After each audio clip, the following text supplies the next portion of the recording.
धियो यो नः प्रचोदयात्।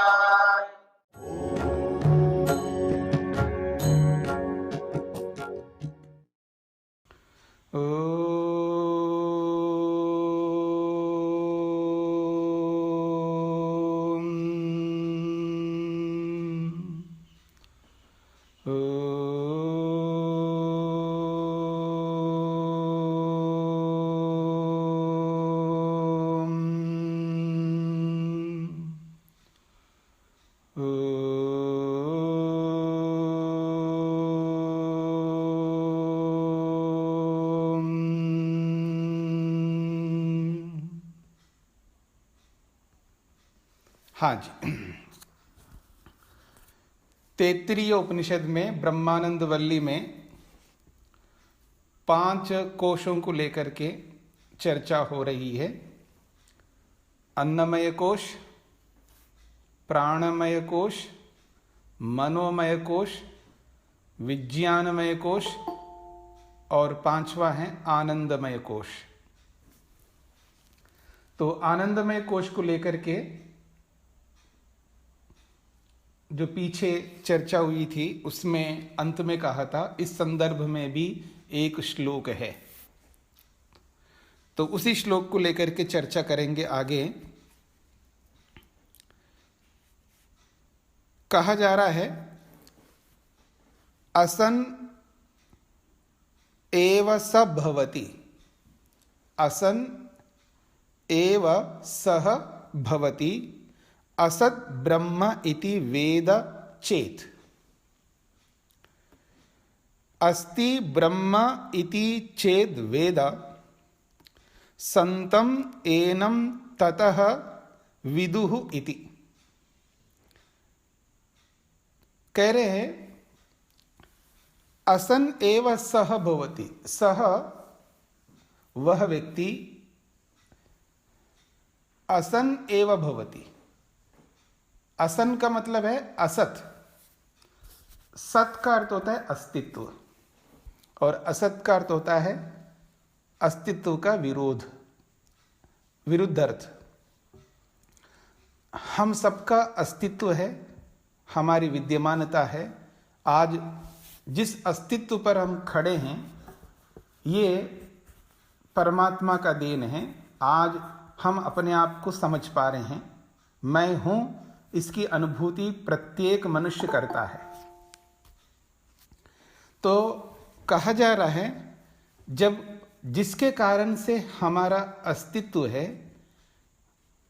हमारा अस्तित्व व्यर्थ हो जाएगा यदि परमात्मा को हम स्वीकार ना करें। तो इसलिए कहा जा रहा है असत ब्रह्म इति वेद चेत।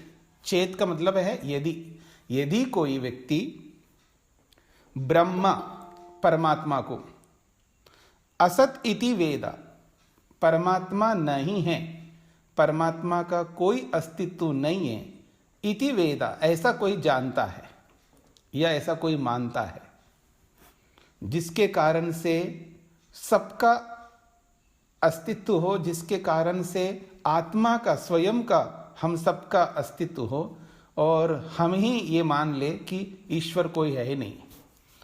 आप देखेंगे जिसको आप कहते हैं अच्छे पढ़े लिखे लोग, वो ये मानते हैं कि कोई भगवान है ही नहीं।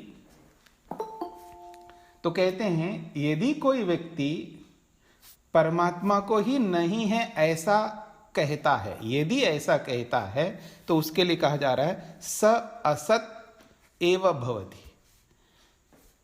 वो असन, वो भी नहीं है ऐसा हो जाता है।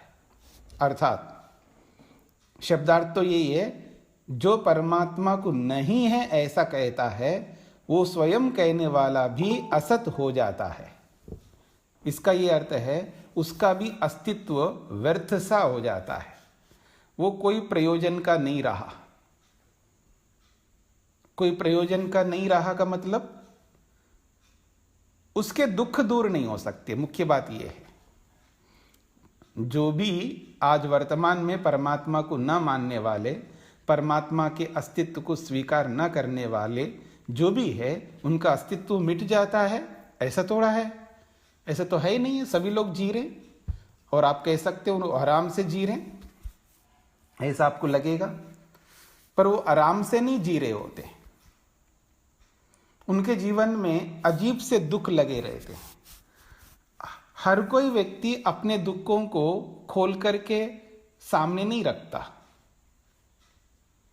आप देखिएगा, जब बेटी माँ के पास जाती है बहुत समय के बाद, मान करके चलिए आजकल तो बहुत समय वाला है ही नहीं है। अब तो सब फेस टाइम करते हैं, आजकल तो जब चाहे तब एक दूसरे से रोज बात करते हैं, अनेक बार बात कर लेते हैं। मान करके चलिए आपके पास वो साधन नहीं है और बहुत समय के बाद बेटी और माई के यहाँ आ जाए, माँ से बात करे, जब माँ के संग बैठ कर के बात करती है तब वो अपने दुख सुनाती है माँ के सामने, जो भी है, छोटे बड़े जैसे भी हो। अब माँ को ना सुना दे तो और किसको सुनाएंगे? पत्नी पति को सुनाती है अपने जो भी दुख है, पति पत्नी को सुनाता है, शिष्य अध्यापक गुरु को सुनाता है, और गुरु भी अपने शिष्य को ही बताएगा, उसके पास जो निकट रहने वाले हैं उसी को तो बताएंगे। तो हम आपस में एक दूसरे के निकट के जितने भी लोग होते हैं, हम लोग आपस में बात करते हैं, अपने दुखों को व्यक्त करते हैं। और कुछ ऐसे भी दुख होते हैं हम व्यक्त भी नहीं करते हैं, अपने निकट के निकट व्यक्ति को भी नहीं बताते हैं, लेकिन दुख तो होते ही है। और जो बीच बीच में दुख आते हैं, जिसको हम अनएक्सपेक्टेड होते हैं, यानी जिसकी अपेक्षा रखते नहीं है। कौन अपेक्षा रखेगा दुख मिले मेरे को बीच बीच में? ऐसा कोई अपेक्षा थोड़ा रखेगा। पर दुख तो आते हैं, कभी ना कभी आते हैं। और आजकल का जो स्ट्रेस है लोगों के जीवन में, जो भी तनाव है, दबाव है, जो भी टेंशन के रूप में, डिप्रेशन के रूप में, अलग अलग विषयों को लेकर के, किसी भी विषय को लेकर के, तो ये सारे के सारे जो दुख है जीवन में, ये आम बात है, सबके जीवन में होते हैं। किसी में कम, किसी में ज़्यादा, किसी को किसी विषय में, किसी को किसी विषय में। लेकिन जो ईश्वर को ही नहीं मानते, ईश्वर को ही स्वीकार नहीं करते, ईश्वर के अस्तित्व ही नहीं मानते, उनके जीवन में ईश्वर को न मानने वाले कोई अलग प्रकार के कुछ दुख आते हैं। वो हर किसी को थोड़ा बताएंगे। वो जैसे ईश्वर भक्त होता है, ईश्वर को मानने वाला होता है, जब वो गड़बड़ करता है, कहीं ना कहीं कुछ ना कुछ त्रुटियां तो होती ही है ना व्यक्ति से, तो वो ईश्वर से डर रहा होता है। ईश्वर से डरेगा वो, क्योंकि त्रुटियां हुई है, दोष हुए हैं उसके जीवन में, किसी ना किसी रूप में होते हैं व्यक्ति के जीवन में, तो फिर उसको डर लगता है, ईश्वर से भय लगता है। तो जैसे ईश्वर भक्त को ईश्वर से डर लगता है, वैसे ही जो ईश्वर को न मानने वाले हैं उनको भी डर लगता है। वो ईश्वर के नाम से डर नहीं लगता, उसको नेचर के नाम से डर लगता है, उसको और प्रकार से डर लगते रहते हैं। डर तो सबके जीवन में लगते हैं, डर तो सबको होते हैं, और दुख सबको मिलते हैं। और जो विशेष रूप से जो ईश्वर को नहीं मानता है, तो उसके जीवन में अहंकार की वृद्धि होती, याद रखना। वो अपने आप को, अपनी बुद्धि को उच्च मानता है, उत्कृष्ट मानता है, श्रेष्ठ मानता है।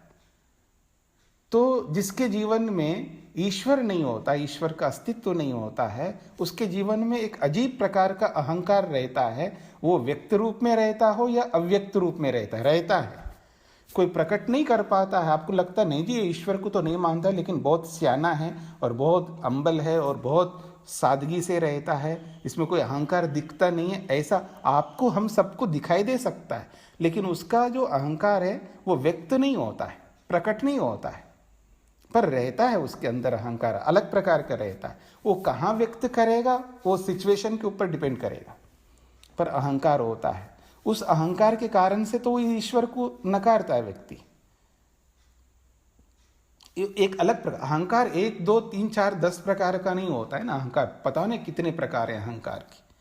तो इस दृष्टिकोण से कहा जा रहा है, जो वास्तव में जो ईश्वर को स्वीकार ही नहीं करता है, एक सिस्टम दिया हुआ है, एक सिस्टमेटिकली पूरी की पूरी सृष्टि चल रही है, उस सिस्टम को देने वाले को जो नकारता है, और बुद्धिपूर्वक जीने वाला व्यक्ति वो भी, यानी वो साइंटिस्ट भी हो सकता है, वो बहुत अच्छा बड़ा इंजीनियर हो सकता है, डॉक्टर हो सकता है, बहुत अच्छा पढ़ा लिखा हो सकता है, जो सिस्टम में रहने वाला है, सिस्टम को मानने वाला है और उस सिस्टम में रहते हुए सिस्टम को ही नकार करता है, सिस्टम देने वाले को नकार करता है, तो इसका मतलब है उसके जीवन में वो एक अजीब से दुख जरूर होते हैं जिनको वो आप या हम सब देख नहीं पा रहे, लेकिन होते जरूर है। इसलिए कहा जा रहा है जो ईश्वर को स्वीकार नहीं करता, यदि चेत यदि ब्रह्म असद इति वेद, यदि वो परमात्मा को नहीं है ऐसा जानता है,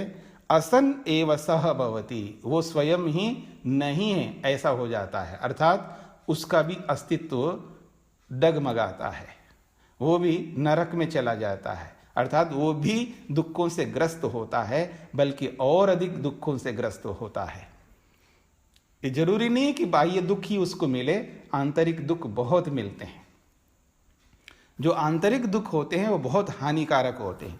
बाह्य दुख भले ना हो, क्योंकि वो पढ़े लिखे हैं, तो उस पढ़ाई लिखाई का जो उपयोग जो बाहर से लेते हैं उसके कारण से तो उनको कोई कमी नहीं होती है, रोटी कपड़ा मकान आने जाने के साधनों की कोई कमी नहीं होती है। लेकिन आंतरिक दुख जो होते हैं वो बहुत भयंकर होते हैं। बहुत अच्छे योग्य होकर के भी अंदर से वो परेशान रहते हैं, रिलेशंस में परेशानी होती है उनको, और सामाजिक परेशानियां होती है, और अलग अलग प्रकार के जो दुख होते हैं वही जानते जो आंतरिक दुख होते हैं। इसलिए वो भी उसका अस्तित्व नहीं जैसा हो जाता है, अर्थात उसका होना व्यर्थ सा हो जाता है, यानी वो दुख सागर में डूबा रहता है, आध्यात्मिक दुखों से ग्रस्त रहता है।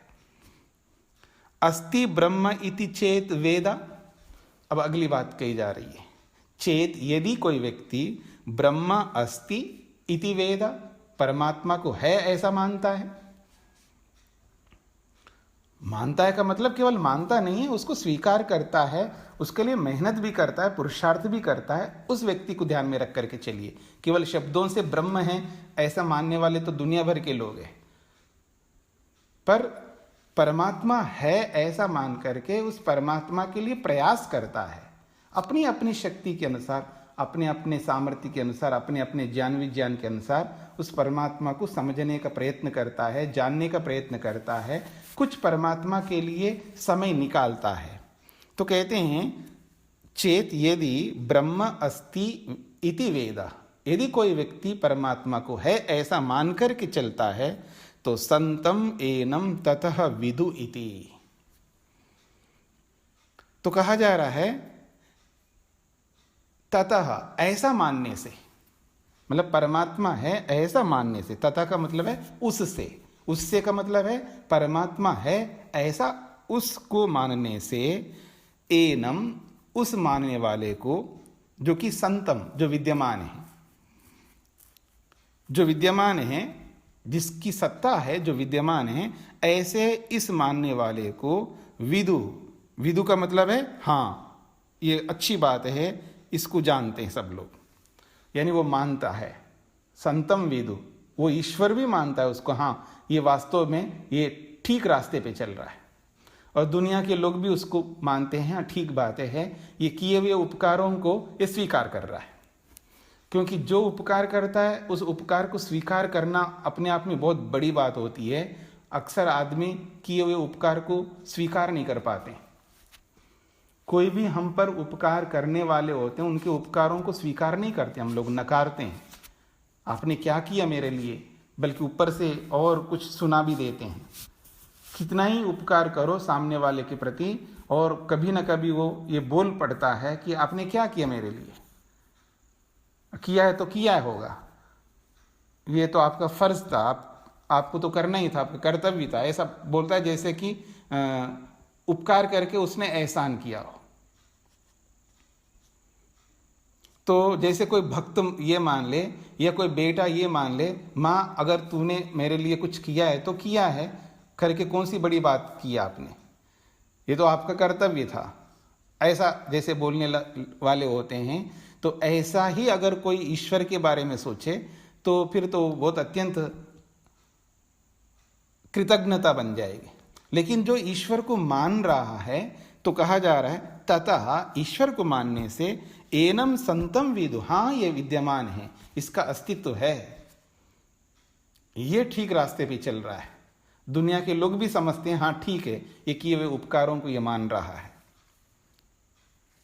तस्य एष एव शारीर आत्मा।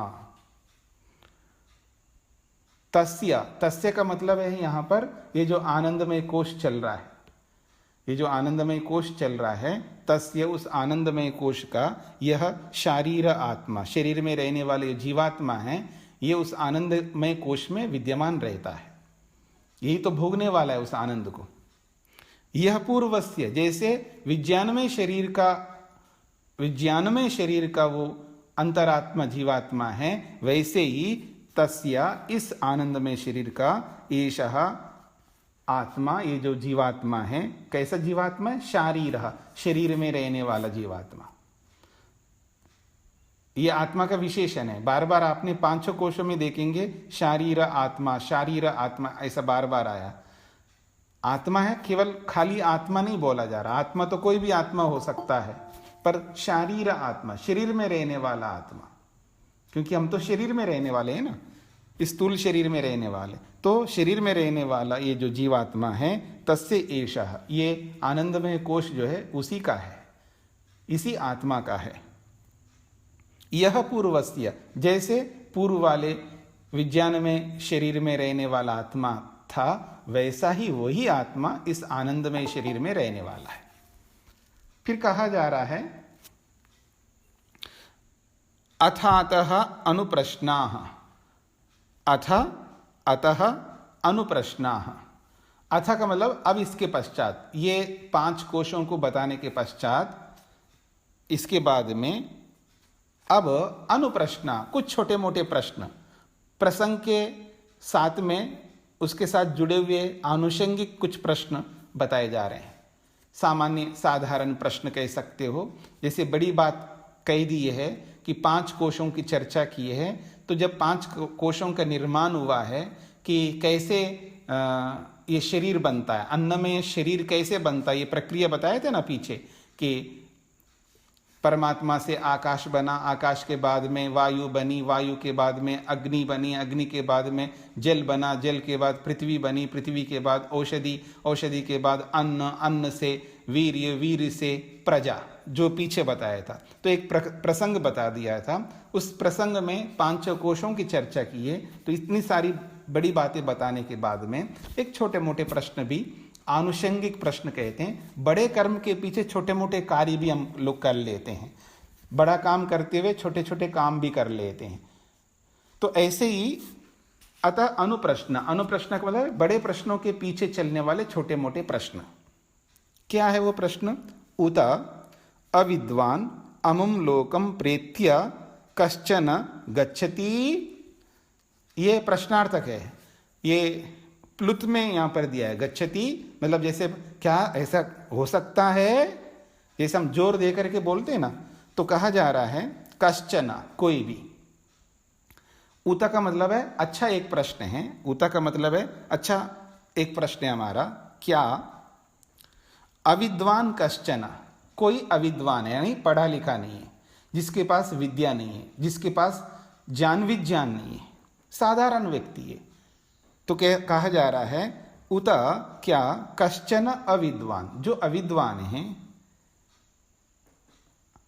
अमुम लोकम, अमुम लोकम मतलब है उस मुक्ति लोक को, उस मोक्ष लोक को, प्रेत्या इस शरीर के छूटने के बाद में, गच्छति तो इसको जोर देंगे तो गच्छति प्लुत में दिखाया जा रहा है, क्योंकि गच्छति में तो अरस्व इकार होता है, और जब उसको प्लुत में दिखाना हो तो दीर्घ के साथ में फिर 3 संख्या जोड़ देते हैं, तो इससे प्लुत हो जाता है वो। कहीं पर भी प्लुत, अरस्व दीर्घ प्लुत, आपने इसी तैत्तिरीय उपनिषद में शिक्षावल्ली में अक्षरों की चर्चा सुनी है। अरस्व, दीर्घ और प्लुत, जितने भी स्वर अक्षर हैं अकार से लेकर के औकार तक, इनमें अरस्व अक्षर भी होते हैं, दीर्घ भी होते हैं और प्लुत भी होते हैं।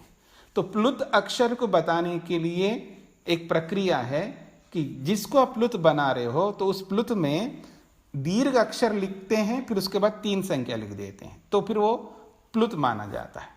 ऐसा एक परंपरा है लिपि के अंदर। तो इसलिए यहाँ पर गच्छति में यद्यपि सामान्य रूप से गच्छति बोलेंगे तो अरस्वीकार होगा, लेकिन उसको प्लुत में बोलना है तो गच्छति ऐसा लंबा करके बोलेंगे, दीर्घ से भी बड़ा करेंगे। तो ये प्रश्नार्थक है, क्या ऐसा जाता है? बिना पढ़े लिखा कोई, बिना पढ़ा लिखा आदमी, कोई ज्ञान विज्ञान प्राप्त नहीं किया है, जिसको आप कहते हैं बिल्कुल साधारण व्यक्ति, क्या वो उस मुक्ति को प्राप्त कर सकता है? यह प्रश्न है। दूसरी बात, आहो आहो विद्वान अमुम लोकम प्रेत्य कश्चित समश्नुते। अभी समश्नुते में भी यहां पर समश्नुता ऐसा लिखा हुआ है। ये लिखने की एक प्रक्रिया है, यहां पर भी प्लुत के रूप में दिया है, लेकिन ते जो है, ते में जो एकार है वो पहले से ही दीर्घ होता है। ते में जो एकार है, ये जो वर्ण है वो पहले से दीर्घ होता है, इसलिए उसको ये ना रख करके यहां पर आ रखा है दीर्घ वाला, समझने के लिए। तो आ रख करके फिर ऊ लिख दिया, यानी 3 अक्षर दे दिया। तो यहां पर है समश्नुता, ऐसा प्रश्नार्थक कर दिया है। जब इसको संधि विच्छेद करेंगे तो ते बन जाएगा। तो उत्तर आहो, आओ का मतलब अथवा। पहला प्रश्न किया है, क्या अविद्वान मुक्ति को प्राप्त कर सकता है अथवा विद्वान मुक्ति को प्राप्त करता है, ये प्रश्न किया है। तो कहा जा रहा आहो अथवा विद्वान, जो पढ़ा लिखा विद्वान, कश्चित विद्वान, कोई विद्वान, अमुम लोकम, उस मुक्ति लोक को, प्रेत्या, इस शरीर को छोड़ने के बाद में, सम अश्नुते, क्या प्राप्त कर सकता है? ऐसा 2 प्रश्न किए हैं।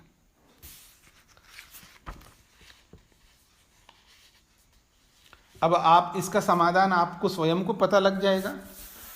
इसका उत्तर दिया नहीं आगे, ये तो साधारण सी बात है, क्योंकि इसलिए बताया ना सामान्य प्रश्न किए जा रहे हैं। तो सामान्य प्रश्न का उत्तर आप स्वयं को ही करना है। इसका उत्तर अपने आप को आपको देना है कि क्या आप अविद्वान रह करके मुक्ति को पाना चाहते हैं या विद्वान बन करके मुक्ति को पाना चाहते हैं, वो आपके हाथ में है।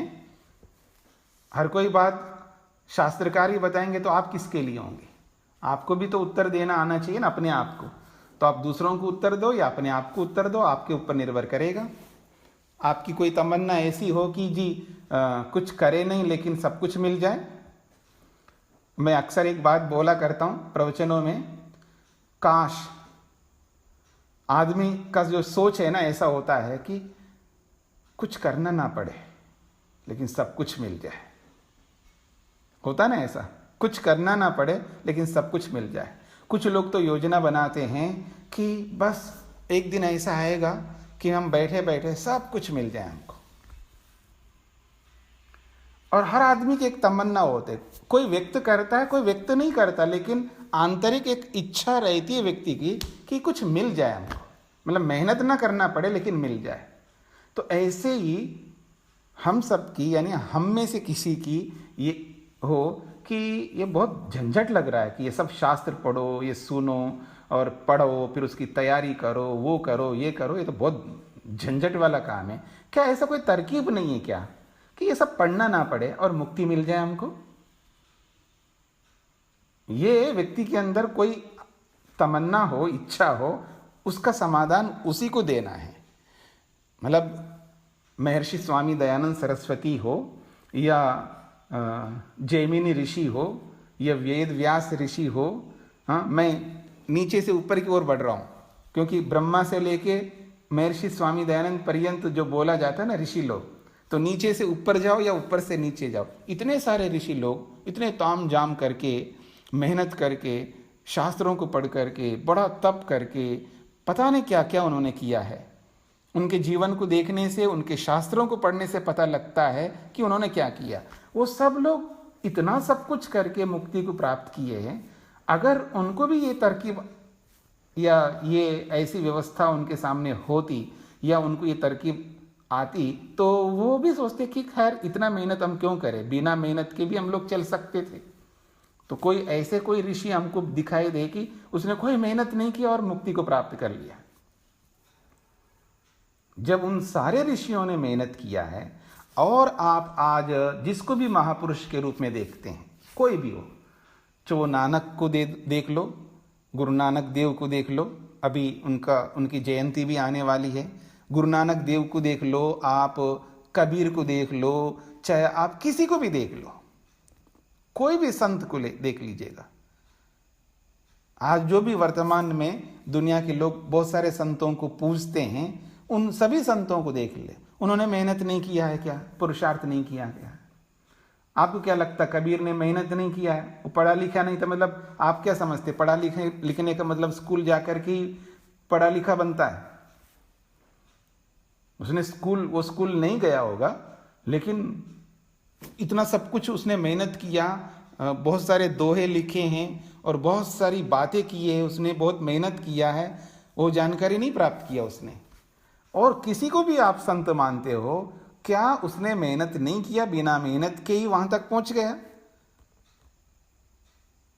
इसका मतलब यह है कि जानकारी आप या तो पुस्तकों को पढ़ करके स्कूल कॉलेज में जाकर के आप विद्या प्राप्त करो, या किसी न किसी रूप में विद्या प्राप्त करो। मेहनत करके विद्या तो प्राप्त करनी ही पड़ेगी। अथवा नहीं किया है किसी ने और उसको और मुक्ति मिल गई हो, तो आपको कोई उदाहरण मिल जाए तो मेरे को भी बता देना, मैं भी ये सब छोड़ दूंगा, फिर मैं भी उसकी तरह ही करके चलूंगा। तो प्रश्न करके छोड़ दिया है ताकि आप इसका स्वयं निर्णय कर लें कि अविद्वान होकर के कोई मुक्ति को प्राप्त कर सकता है अथवा विद्वान होकर के मुक्ति को प्राप्त कर सकता है। इतिहास को भी सामने रखना और वर्तमान को भी सामने रखना, तो आपको उत्तर मिल जाएगा। चलिए आगे बढ़ते हैं। अब कहा जा रहा है अगले श्लोक में, सो कामयत यानी सह अकामयत बहुश्याम प्रजायेय इति, सह तपः अतप्यत, सह तपः तप्त्वा इदं सर्वम् असृजत, यदिदं किंच यत् इदं किंच तत् सृष्ट्वा तदेव अनुप्राविशत्, तद् अनुप्रविश्य सत् च त्यत् च अभवत्, निरुक्तं च अनिरुक्तं च निलयनं च अनिलयनं च विज्ञानं च अविज्ञानं च सत्यं च अनृतं च सत्यम् अभवत्, यद् इदं किंच तत् सत्यम् इति आचक्षते तद् अपि एषः श्लोकः भवति। तो कह रहे हैं सह अकामयत, सह का मतलब है परमात्मा, बात हो रही थी परमात्मा की, तो सह अकामयत, परमात्मा ने कामना की। परमात्मा भी कामना करता है क्या? परमात्मा में भी कामनाएं होती है क्या? क्या परमात्मा में बहुत सारी कामनाएं हैं? वैसे तो वेद कहता है अकामो धीरो अमृतः स्वयंभू रसेन तृप्ता न कुतश्च नो न। अकामा, ईश्वर में तो कोई कामना नहीं है, लेकिन यहां बार बार उपनिषदकार कहते हैं सह अकामयता, उसने कामना की। इस संदर्भ में पहले भी शायद मैंने बोला हो, नहीं बोला हो तो दोबारा बोल देता हूं कि कामना दो प्रकार की होती है। बोला है, मेरे को याद आता है, कई बार बोला होगा। कामनाएं जो है दो प्रकार की होती हैं। एक होती है अप्राप्त को प्राप्त करने की कामना, जो आपके पास है ही नहीं है उसको प्राप्त करना आप चाहते हैं, मैं भी चाहता हूं, सभी मनुष्य चाहते हैं। मनुष्य क्या, मनुष्येतर जितनी भी योनियां हैं उन सभी योनियों में सभी प्राणी अप्राप्त को प्राप्त करने की कामना करते हैं। बस वो मनुष्य से भिन्न योनियों में जो रहने वाले प्राणी हैं वो उनकी कामनाओं को व्यक्त नहीं कर सकते, वो प्रकट नहीं कर सकते, लेकिन अंदर ही उनकी कामना होती है। कुत्ते को रोटी ना मिले, या आजकल रोटी तो नहीं खाता होगा, क्योंकि लोग पालते हैं तो पता नहीं उनके भी एडवर्टाइजमेंट आते हैं। मेरे को आश्चर्य, अच्छा कुत्तों के लिए भी एडवर्टाइजमेंट? हाँ बिल्कुल आते हैं। टीवी पर देखा मैंने एक बार, तो देखा तो उसके लिए भी विज्ञापन चल रहे हैं कुत्तों के लिए, उसके अन्न, उसके लिए भी जो भी होता होगा खाने पीने के लिए। आपको कुछ करना नहीं पड़ेगा, स्टोर में जाओ या ऑनलाइन से भी मंगवा लो, उनका भी खाना तैयार मिलेगा, रेडीमेड, रेडी टू ईट वाला। तो अब कुत्ते को अगर आप खाना ना दे, उसका भोजन ना दे, तो उसके अंदर कामना नहीं होगी मेरे को खाना नहीं मिल रहा है, बल्कि आपके पीछे पीछे दौड़ेगा वो। कहने का अभिप्राय है प्रत्येक प्राणी में ये कामना होगी अप्राप्त को प्राप्त करने की। भोजन प्राप्त नहीं तो भोजन प्राप्त करने की, पैसा नहीं है तो पैसा, जो भी आपके पास नहीं है, जिसकी आवश्यकता वर्तमान में आपको लग रही है, उस वर्तमान की आवश्यकता को पूर्ण करने की कामना प्रत्येक प्राणी को है। और मनुष्यों को तो अंबार लगी हुई है कामनाओं की। तो अप्राप्त को प्राप्त करने की कामना हम सब लोग करते हैं, एक बात।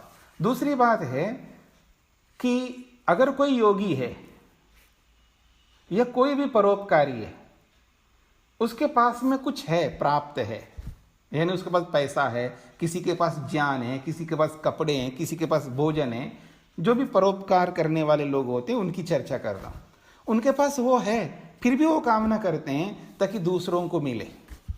जिसके पास भोजन नहीं है तो भोजन पहुंचाने का काम करते हैं। बहुत परोपकारी ये दुनिया में आप देखेंगे ना, कोई आपको ऐसे मिलेंगे, संगठन काम कर रहे होते। जैसे कि पीछे मैंने बोला था कि जहाँ भी भोजन बच जाता है वो कलेक्ट करते हैं, उसके लिए मेहनत करते हैं, इकट्ठा करते हैं और फिर उसको पहुंचा देते हैं। अथवा कोई भंडारा चलाते हैं, कोई भोजन बना करके बांटता है, अलग अलग। तो उनके पास है, भोजन की कमी नहीं है, लेकिन वो दूसरों के लिए कामना करते हैं।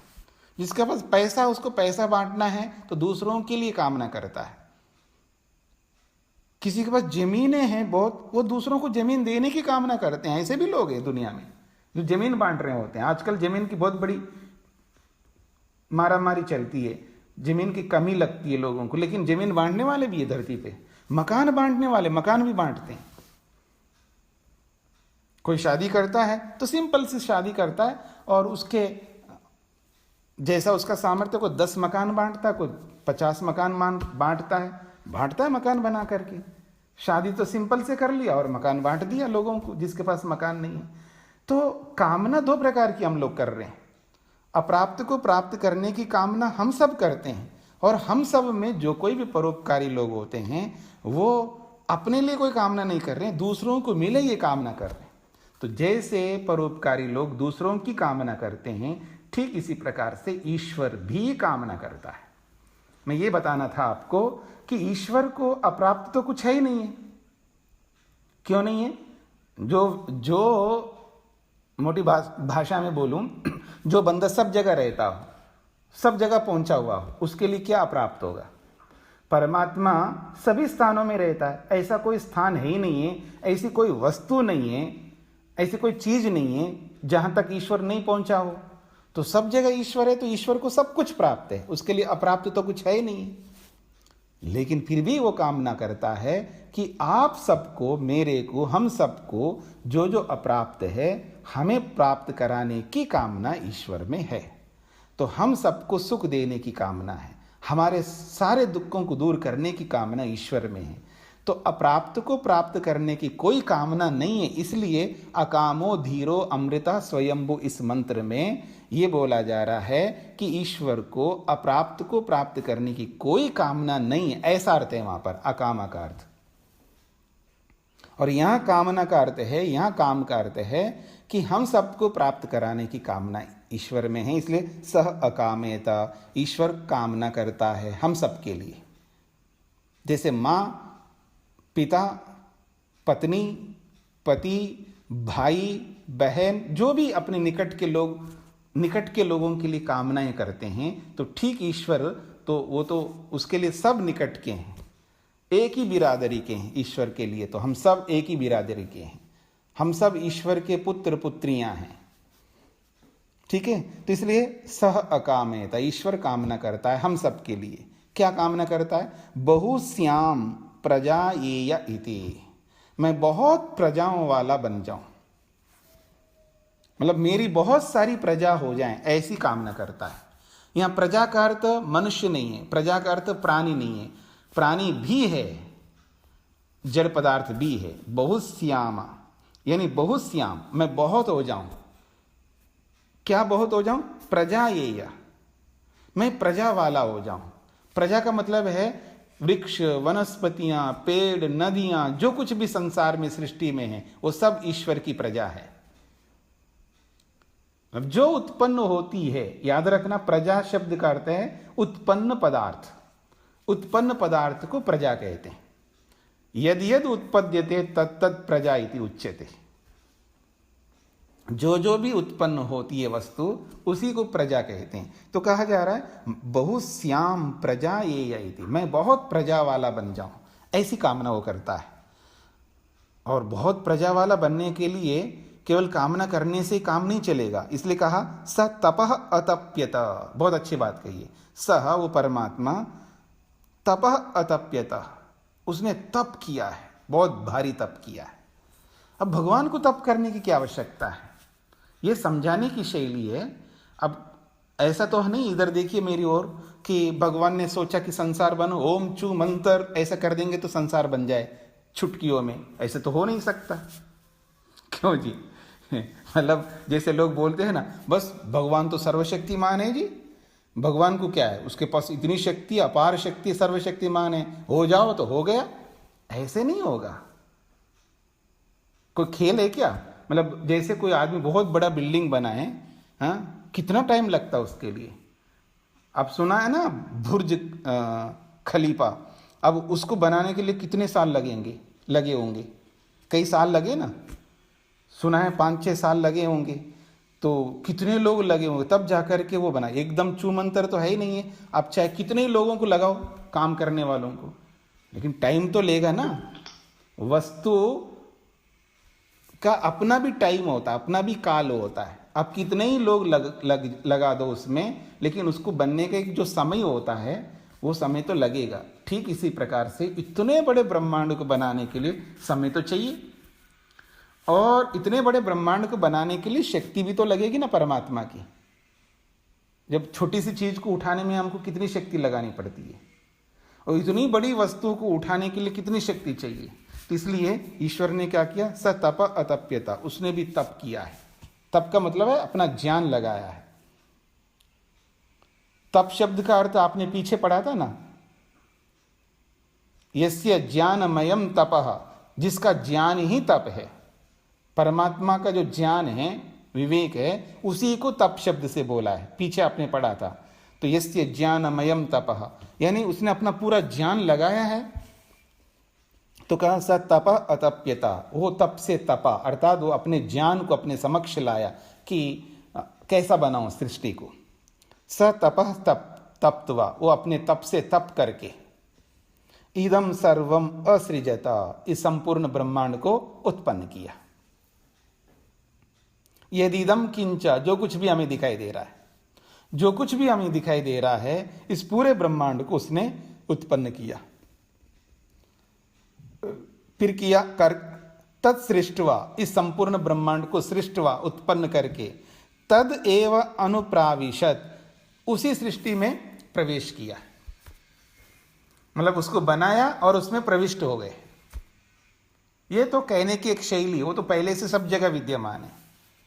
परमात्मा पहले से ही सब जगह विद्यमान है, लेकिन एक कहने की शैली है कि भगवान ने सृष्टि बनाई है और सृष्टि बना करके उस सृष्टि में प्रवेश किया, अर्थात वो भी सृष्टि में विद्यमान है, ये बताना चाहते हैं। उसी को यहां अलंकारिक दृष्टि से बोला है तत्सृष्टवा, उस संसार को बना करके, तद एव अनुप्राविशत, उसी सृष्टि में प्रवेश किया, अर्थात उस सृष्टि में विद्यमान है परमात्मा। ऐसा मत समझना कि सृष्टि बना करके रख दिया है लेकिन उस सृष्टि में, इस ब्रह्मांड में परमात्मा ना हो, जैसा कि आप लोग बोलते हैं आज भी। इधर देखिए मेरी ओर, ऊपर वाला जाने, हाथ दिखाते ना, ऊपर वाले जाने, यानी भगवान ऊपर है, नीचे नहीं है। बेचारा पता नहीं परमात्मा को बहुत कठिनाई होती होगी नीचे रहने में, इसलिए आप लोगों ने उसको ऊपर बिठा के रख दिया। तो इस बात को समझने के लिए हमें ये बात समझना है कि तदेव अनुप्रवेशित, इस सृष्टि में विद्यमान है भगवान, इसलिए आप ऊपर वाला जाने ना बोल करके, देखो इधर देखिए मेरी ओर, जब भगवान को बताना हो आपको तो अगर हाथ दिखाना है तो आप ऐसे दिखाए, भगवान जाने जी। अब अजीब सा लगेगा ना आपको ऐसा बताने में, तो इसलिए देखो जी भगवान जाने, देख रहा है सब कुछ भगवान, ये बोलो ना। संकेत क्यों करो आप? अगर संकेत करना हो तो चारों ओर 10 दिशाओं में संकेत करो ना आप। अब 10 दिशाओं में संकेत करना एक अजीब सा लगेगा। या तो संकेत मत करो, और करो तो पूरा संकेत करो, अधूरा संकेत मत करना। उससे तो अच्छा ये है संकेत ऐसा मत करो, बस वाणी का प्रयोग करो। ये बहुत सरल है। देखो जी भगवान जाने, भगवान देख रहा है, सब जगह है, ऐसा बोलो ना। अपनी शैली को, अपने व्यवहार को भी बदलना है, जो गलत व्यवहार हम कर रहे हैं। इससे हमारा जो दिमाग जो बनता है, हमारा जो ईश्वर के साथ जो संबंध बनता है ना, वो और निकट संबंध बन जाता है। जब बार बार हम ऐसा बोलते हैं, क्योंकि भगवान को तो हमको बोलना है, रोज बोलना है। पीछे श्लोक पढ़ा है ना, खाते समय, सोते समय, उठते समय, किसी को देते समय, किसी से लेते समय भगवान का नाम लेने की बात पड़ी थी ना अभी पीछे आप। तो भगवान को तो याद करते रहे ना आपको निरंतर। जब भगवान को याद करना ही करना है, तो जब भगवान को जब हम बोल रहे हैं किसी के लिए या अपने लिए, तो हम ये बार बार बोलेंगे ना। देखो परमात्मा देख सुन जान रहे हैं, परमात्मा तो सब जगह है, उसकी उपस्थिति सब जगह विद्यमान है। भगवान जानता है मैं क्या कर रहा हूं। तो ये सारी बातें बोलते बोलते हम उसके साथ और जुड़ जाएंगे, उसके निकट चले जाएंगे। तो इसलिए कहा जा रहा है तदेव अनुप्राविशत, परमात्मा सृष्टि को बना करके उसमें प्रवेश किया है, अर्थात वो इस सृष्टि में विद्यमान है, इस सृष्टि से बाहर नहीं है, ये कहना चाहते हैं। तद अनुप्रविश्य, इस सृष्टि में प्रवेश करके सत च त्यत च अभवत, वो 2 स्वरूपों में बंट गया। सत च त्यत च अभवत, वो सत भी हो गया और त्यत भी हो गया। बड़े अच्छे शब्दों का प्रयोग किया है पर। सत च और त्यत च। सत का मतलब है प्रत्यक्ष रूप में, और त्यत का मतलब है अप्रत्यक्ष रूप में। परमात्मा जो है, परमात्मा के 2 स्वरूप बना दिया, एक सत स्वरूप, एक त्यत स्वरूप। प्रत्यक्ष है परमात्मा हम सबके लिए। आपको समझना है ये, मैं कई बार बोलता हूं, ईश्वर सबके लिए प्रत्यक्ष है, सब ईश्वर को प्रत्यक्ष अनुभव करते हैं। पर इस प्रत्यक्ष अनुभव से प्रयोजन की सिद्धि नहीं हो सकती, ये भी बोल चुका हूं मैंने पहले। ईश्वर का जो दर्शन होता है, प्रत्यक्ष होता है ईश्वर का, वो 3 प्रकार का होता है, ये भी बोला है। पहला प्रत्यक्ष तो यही है जो ये बोलना चाहते हैं, पूरी सृष्टि में परमात्मा विद्यमान है। सृष्टि की संरचना को देख करके संरचयिता का बोध होता है, गुणों को देख करके गुणी का दर्शन होता है। स्वामी दयानंद लिखते हैं सत्यार्थ प्रकाश में, 7वें समोल्लास में पढ़िए, आपको समझ में आएगा। तो जो सृष्टि की संरचना का अर्थ समझ लेना, विशिष्ट ज्ञान, गुण है, कर्म नहीं ले सकते, कर्म गुण नहीं होता है, कर्म तो कर्म ही होता है। तो गुण को देख करके गुणी का बोध होता है। तो ये संरचना रूपी गुण है, यानी विशिष्ट ज्ञान है। ये जो सृष्टि का जो निर्माण किया है, जिस विज्ञान से, जिस जानकारी से, जिस बोध से, जिस विवेक से सृष्टि का निर्माण किया है, वो बोध, वो ज्ञान इस सृष्टि में दिखाई दे रहा होता है हमको। उसकी विशेष संरचना को देख करके हमें बोध होता है, हाँ यहाँ ईश्वर विद्यमान है। ये गुण को देख करके गुणी का बोध है, ये प्रत्यक्ष कर रहे हैं हम लोग। पर इतने प्रत्यक्ष से हमारा प्रयोजन सिद्ध नहीं हो सकता। दूसरा प्रत्यक्ष बताया था आपको कि जब आप या मैं या कोई भी अच्छा काम करते हैं हम लोग, तो हमें उत्साह मिलता है अंदर से, एक बहुत बड़ा उत्साह मिलता है, बहुत अधिक प्रसन्नता मिलती है और बड़ा आनंद भी मिल रहा होता है। तो उत्साह मिलता है, आनंद मिल रहा है, प्रसन्नता मिल रही होती है, बड़ा संतोष लगता है, आपको संतोष मिल रहा होता है, और सारे मतलब अच्छे अच्छे गुण आपको उपलब्ध हो रहे होते उस अच्छे काम को करते समय। तो ये सब ईश्वर की ओर से होता है, ईश्वर हमें प्रदान कर रहा होता है उस समय, क्योंकि हम अच्छा कर रहे हैं, इसलिए वो प्रसन्नता दे रहा है, वो आनंद दे रहा है, वो हमें शांति दे रहा है, हमें संतोष भी दे रहा है। ये सारे हमको गुण प्राप्त करा रहा है उसी समय में विद्यमान होकर के। अंतःकरण में यानी मन में बैठ करके, आत्मा में बैठ करके सब हमें दे रहा है, तो ईश्वर का दूसरा प्रत्यक्ष है, ऐसा स्वामी दयानंद लिखते हैं। हाँ, ये अलग बातें हैं, हम लोग जब कभी गलत करना चाहते हैं अकेले होकर के, अथवा कोई देख नहीं रहा हो उस दृष्टि से, कोई छोटा मोटा हम गलत करना चाहते हैं, या तब हमको भय, शंका, लज्जा, कुछ ऐसा कुछ डर पैदा करता है हमारे अंदर, तो समझ लेना कि हाँ, भगवान ही है साथ में। मैं स्वयं गलत करना चाह रहा हूँ, फिर भी क्यों डर रहा हूँ मैं, क्यों शंका हो रही, लज्जा हो रही? कोई नहीं देख रहा, कोई है ही नहीं है, कोई नहीं है, कोई आ भी नहीं सकता है, फिर भी हमको डर लग रहा होता है, भय लग रहा होता है, शंका लगी हुई होती, क्या पता कोई नहीं, आ नहीं सकता कोई, आपके पास कोई है ऐसा प्रमाण कि कोई आ नहीं सकता? ये तो दुनिया है, सब स्वतंत्र है, कोई भी आ सकता है। अपने लोग नहीं आएंगे तो कोई अजनबी आ जाएगा, कोई भी आ सकता है, रंगे हाथ पकड़ सकता है हमको। कहने का मतलब है हमको यही डर लगा रहता है कि कोई देख ना ले। तो ये जो डर लग रहा होता है, हम स्वयं करना चाह रहे हैं, फिर हम करना चाह रहे हैं और हम अपने आप को दुख देंगे, डर पैदा करेंगे, ये नहीं हो सकता, कोई दूसरा कर रहा है। तो इसलिए वहाँ कहा जाता है ईश्वर की ओर से ये डर, ये भय, ये शंका, ये लज्जा, ये सब पैदा करता है परमात्मा हमारे अंदर बैठ करके। तो ये ईश्वर का दूसरा प्रत्यक्ष है। इन दोनों प्रत्यक्षों को हम लोग रोज कर सकते हैं, कोई बड़ी बात नहीं है, सब करते हैं, पर इतने से हमारा प्रयोजन सिद्ध नहीं हो सकता, इतने से हम शांत नहीं रह सकते, इतने से तृप्त नहीं हो सकते। इसलिए तीसरा प्रत्यक्ष समाधि में करना होता है, उसी के लिए सारा तामझाम है, ये सारा प्रपंच उसी के लिए। प्रपंच का मतलब ये जो विस्तार हम लोग कर रहे हैं, पढ़ने का, पढ़ाने का, सुनने का, सुनाने का, देने का, लेने का, जो भी कुछ हम कार्य कर रहे हैं, ये सब उसी तीसरे प्रत्यक्ष के लिए ही है। तो कहा जा रहा है कि सत्च त्यक्ष अभवत, परमात्मा सत्य के रूप में, प्रत्यक्ष के रूप में पूरी सृष्टि में प्रत्यक्ष हो रहा है परमात्मा का। क्योंकि जब आप शास्त्र पढ़ेंगे, वेद पढ़ेंगे, तो वेद ये कहता है कि परमात्मा के स्वरूप को देखो। पीछे भी आपने पढ़ा, त्वमेव प्रत्यक्षम ब्रह्मासि, आप तो प्रत्यक्ष हो इस पूरी सृष्टि में, दिखाई दे रहे हो मेरे को। त्वमेव प्रत्यक्षम ब्रह्मासि, इसी तैत्तिरीय उपनिषद में आपने पढ़ा है, आप प्रत्यक्ष ब्रह्म हो। तो ये जो सत स्वरूप है वो सृष्टि ही उसको प्रत्यक्ष करा रही है हमको।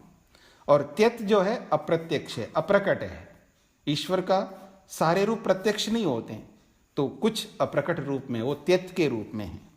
तो ये कहा जा रहा है वो अप्रत्यक्ष रूप में है, अप्रकट रूप में। निरुक्तम च अनिरुक्तम च, परमात्मा एक तो निरुक्तम है, निरुक्त का अर्थ होता है उसको बताया जा सकता है, परमात्मा को का निर्वचन किया जा सकता। जैसे किसी वस्तु का निर्वचन हम करते हैं, किसी वस्तु की उत्पत्ति करते हैं, यानी उसको समझाते हैं। निर्वचन का अर्थ होता है समझाया जा सकता है, किसी भी वस्तु को समझाया जा सकता है।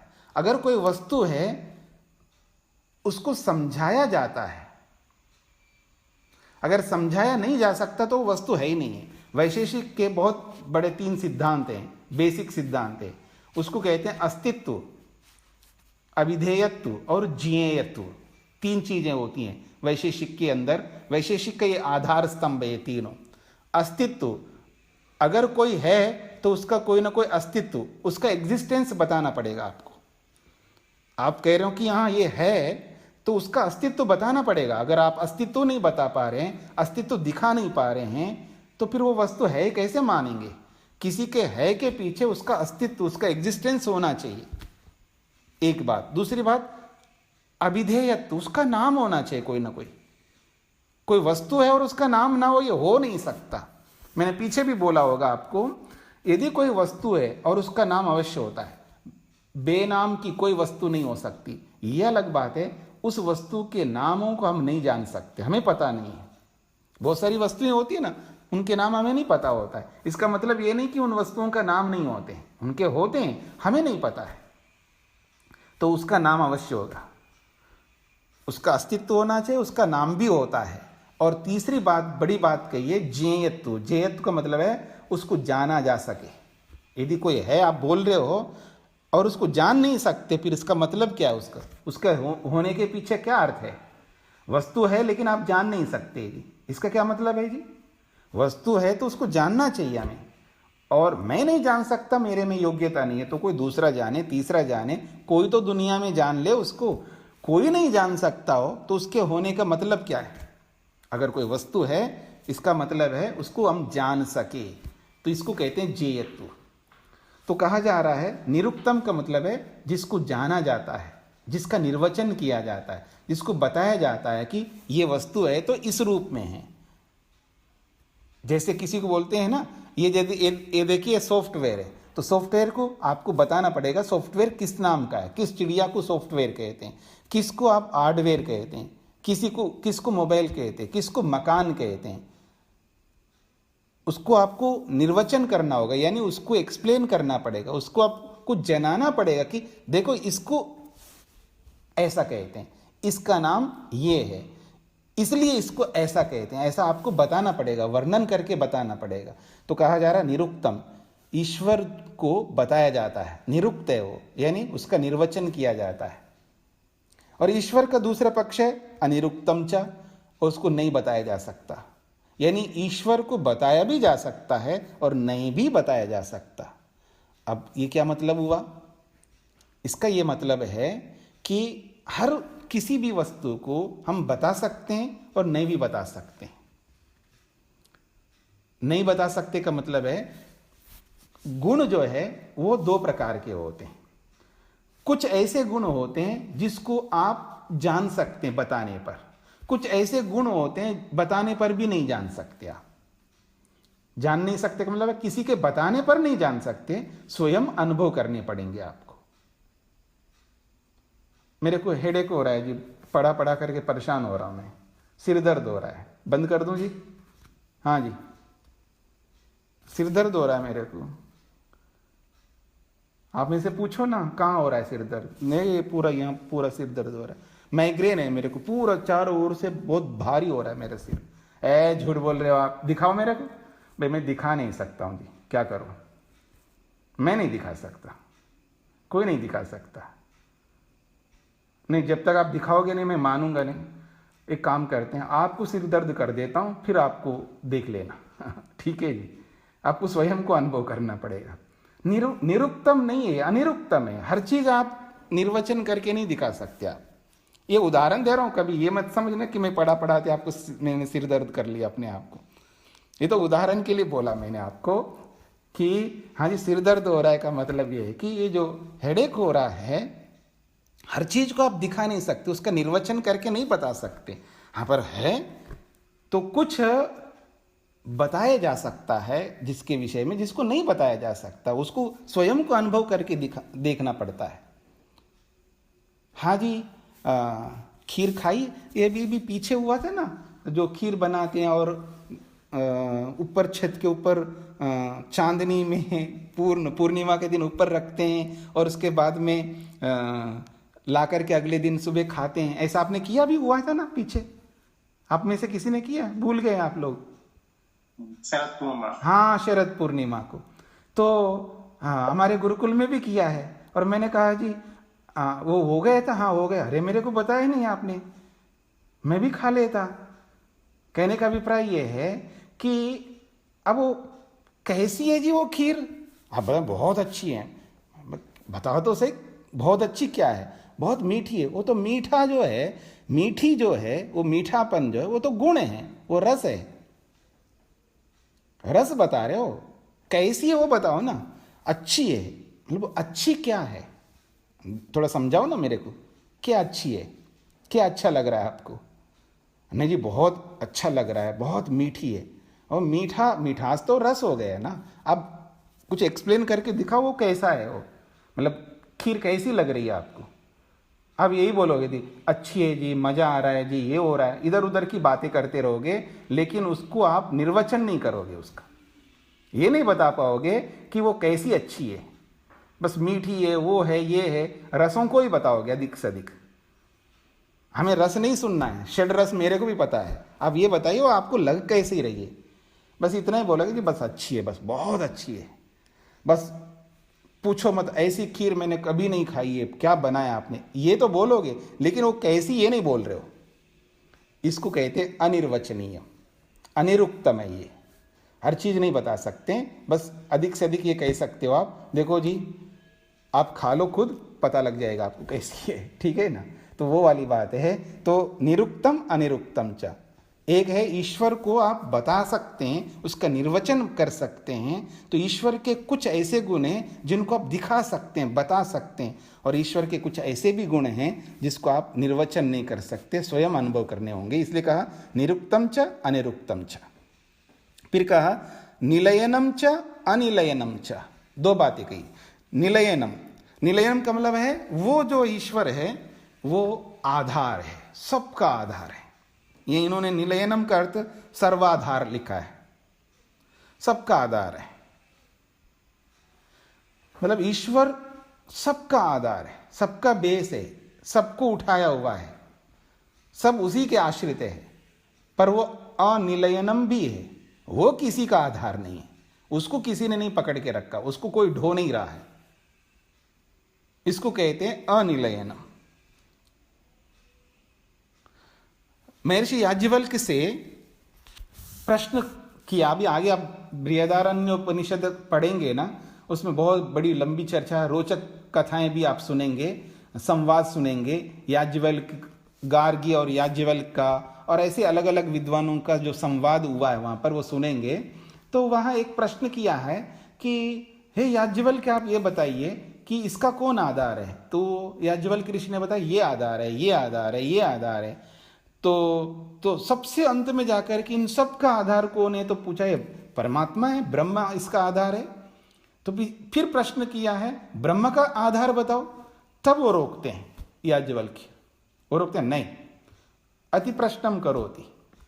मैं आपके लिए बोल रहा हूं, वो आप अति प्रश्न नहीं कर सकते, हर चीज नहीं पूछ सकते आप, पूछने की भी एक सीमा होती है ना, आप कुछ भी पूछ लो। तो कहते हैं अति प्रश्न नहीं कर सकते, जिसका प्रश्न कोई प्रश्न ही नहीं बनता उसको आप प्रश्न बना करके पूछोगे तो उसका उत्तर कैसे मिलेगा। भाई आधार का आधार नहीं होता है ना, मूल का मूल नहीं होता है। एक यूनिवर्सल कॉन्सेप्ट है ये, एक मतलब सार्वभौम सिद्धांत है कि कारण का कारण नहीं होता है, मूल का मूल नहीं होता है, आधार का आधार नहीं होता है। ठीक है, मेरा आधार ये धरती है, धरती का आधार सूर्य है, सूर्य का आधार गैलेक्सी है, गैलेक्सी का आधार दूसरी गैलेक्सी, ऐसे करते करते करते अंत में जाकर के ईश्वर आएगा। फिर उस ईश्वर का भी कोई आधार हो तो बता दूंगा, तो फिर उसका आधार पूछोगे आप, फिर उसका आधार पूछोगे, ये कहां तक जाओगे आप, इसको कोई सीमा ही नहीं है। इसलिए आधार का आधार नहीं होता है, मूल का मूल नहीं होता है, कारण का कारण नहीं होता, ये सार्वभौम सिद्धांत है, इसको आप यूनिवर्सल लॉ कह सकते हो। तो कहने का अभिप्राय है कि ईश्वर निलयनम, वो आधार है, सबका आधार है, पर उसका कोई आधार नहीं, इसलिए वो अनिलयनम है। एक बात कही यहां पर। फिर कहा विज्ञानम च अविज्ञानम च, ईश्वर विज्ञान है। विज्ञान का मतलब है यहां पर ईश्वर के पास ज्ञान ही ज्ञान है। इस पूरी सृष्टि में आप देखेंगे ईश्वर की कृति है, ईश्वर की ही संरचना है, वो ज्ञान है, चेतन स्वरूप है। पर इस ईश्वर की सृष्टि में एक अविज्ञान भी है। अविज्ञान का मतलब है, इन्होंने जो अर्थ किया यहां पर, वो ज्ञान शून्य जड़ वस्तु सृष्टि, ऐसा अर्थ किया इन्होंने यहां पर, इन्होंने लिखने वाले ने। तो कोई भी एक अर्थ ले सकते हैं, अनुकूल होना चाहिए। यानी ईश्वर का जो स्वरूप है, दो स्वरूप दिखाया उसने, कि एक स्वरूप है वो ज्ञानी ज्ञान स्वरूप है, अपने आप में वो तो ज्ञान स्वरूप है, लेकिन सृष्टि में भी ईश्वर है, तो सृष्टि भी एक प्रकार से ईश्वर ही है, ईश्वर का ही बनाया हुआ है, तो उसी का एक स्वरूप है। तो पर यह सृष्टि अज्ञान है, अविज्ञान है, अर्थात ये जड़ स्वरूप है, ये दिखाना चाहते हैं। तो ईश्वर ज्ञान स्वरूप है और ये पूरी की पूरी सृष्टि जड़ स्वरूप है, ये दिखाना चाहते हैं, इसलिए अविज्ञानम कहा। सत्यम च अनृतम च, सत्यम च, सत्यम का मतलब ये जो भी दिखाई दे रहा है ये सत्य है, ईश्वर ने उत्पन्न किया, पूरी सृष्टि को जो है परमात्मा ने बनाया, ये सत्य स्वरूप है, ये तो सही है। और अनृतम च, पर ये सृष्टि सत्य होकर के भी अनृत है, यही सृष्टि सत्य होकर के भी अनृत है, हमेशा दिखाई नहीं देगा, हमेशा सत्य के रूप में नहीं रहेगा, हट जाएगा, तब वो अनृत हो जाएगा, यानी विनाश को प्राप्त होगा। ये तो अनृत शब्द का अर्थ है विनाश, यानी कारण रूप। ये कार्य रूप में सत्य है और कारण रूप में अमृत है, यानी रहता नहीं है। सत्य उसको कहते हैं जो हमेशा दिखाई दे। एक अलग व्याख्या कर रहा हूं, हाँ जी ये सत्य है, हाँ दिख रहा है जी, है जी, है जी। तो होना अपने आप में सत्य है और ना होना अपने आप में असत्य है, यानी विनाशी है, ये कहना चाहते हैं। तो ये सत्य भी है और अनृत यानी विनाशी भी है। सत्यम अभवत, वो कहा जा रहा है ये सब कुछ सत्य के रूप में ही हो गया है, यानी पूरा का पूरा ब्रह्मांड जो है सत्य के रूप में यहां पर स्थापित किया है। मतलब दोनों में से सत्यम अभवत की व्याख्या जैसे कर रहे हैं, इन दोनों में से उन्होंने एक जगह से सा ले लिया, एक जगह त्या ले लिया और दोनों को जोड़ करके सत्य बना दिया। जैसे ये सच्च त्यच्च यहां से प्रारंभ किया था ना, सत्च त्यच्च, निरुक्तम च अनिरुक्तम च, निलयनम च अनिलयनम च, विज्ञानम च अविज्ञानम च, सत्यम च अनृतम च। तो जहां से स्टार्ट किया सत च त्यच्च, तो वहां पर सत में से सा ले लिया, त्यत में से त्या ले लिया, तो दोनों को जोड़ दिया। यानी ये दोनों जोड़ों को दिखा करके, इन दोनों जोड़ों को जोड़ जोड़ करके यहां तक पहुंचा करके कह रहे हैं यह मानो ये सत्य है, अर्थात जोड़ों से युक्त ये सृष्टि है, संसार है, ये कहना चाहते हैं। इसलिए कहा सत्यम अभवत। यदिदम किंचा, यदिदम किंचा, जो कुछ भी संसार सृष्टि ये ब्रह्मांड के रूप में जो दिखाई दे रहा है, ये ब्रह्मांड ये सत्य के रूप में ही उत्पन्न हुआ है, अर्थात दो स्वरूपों में उत्पन्न हुआ है, एक सत्य के रूप में और एक त्यत के रूप में, ऐसा कहना चाहते हैं। इसलिए कहा जा रहा तत्सत्यम इति आचक्षते, इसलिए इस सृष्टि को सत्यम शब्द से कहा जाता है। तदपि एष श्लोको भवति, इस संदर्भ में भी एक श्लोक है जो आगे बताएंगे, अगले श्लोक में इस संदर्भ को लेकर के चर्चा करेंगे। तो प्रसंग पूरा हो गया, इसको यहीं पर विराम देते हैं।